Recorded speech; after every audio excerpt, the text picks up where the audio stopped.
అనుదిన నిత్యజీవపు మాటలు. దేవుని నామానికి మహిమ కలుగునుగాక. దేవుని వాక్యాన్ని చదువుకుందాము. నీ దేవుడనైన యెహోవానగు నేను, భయపడకుము, నేను నీకు సహాయము చేసేదనని చెప్పుచు నీ కుడి చేతిని పట్టుకొనిచున్నాను. యెషయా గ్రంథము 41వ అధ్యాయము 13వ వచనం. ఒక విశ్వాసి జీవితంలో అనేక కష్టములు, శోధనలు, వేదనలు రావడము సహజము. వీటి నుండి తప్పించుకునుట మనకు సాధ్యము కాదు. దేవుడే మనకు సహాయము చేయాలి. పేతురు నీళ్ల మీద నడుచుచూ గాలిని చూచి భయపడి మునిగిపోతున్నప్పుడు, ప్రభువా నన్ను రక్షించుమని కేకలు వేసి మొరబెట్టాడు. వెంటనే యేసయ్య అతని అల్ప విశ్వాసాన్ని గద్దించి తన చేయి చాపి పేతురు చేతులు పట్టుకొని లేవనెత్తి రక్షించారు. హల్లెలూయా.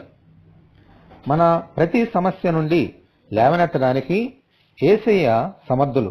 అందుచేత కష్టము వచ్చినప్పుడు మొదటిగా భయపడకూడదు, రెండవదిగా ఆయనకు మొరపెట్టాలి, మూడవదిగా ఆయన యందు విశ్వాసముంచాలి. ఇటువంటి గుణములు కలుగజేయమని ప్రార్థనలో మనమందరము దేవుని వేడుకుందాము. ప్రభువా మీకు వందనాలు ప్రభువా. ఈ లోకంలో సమస్యలు లేని వారు ఎవరూ లేరు తండ్రి. అయితే ఎటువంటి సమస్య వచ్చినా, వేదన వచ్చినా మేము భయపడక మీ యందు ప్రభువా విశ్వాసం ఉంచడానికి సహాయం దయచేయండి.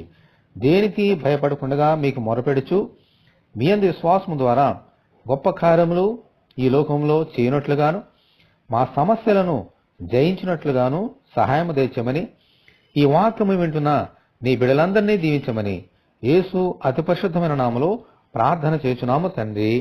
ఆమెన్. ప్రభు కృప మనకు తోడేండునుగాక. ఆమెన్.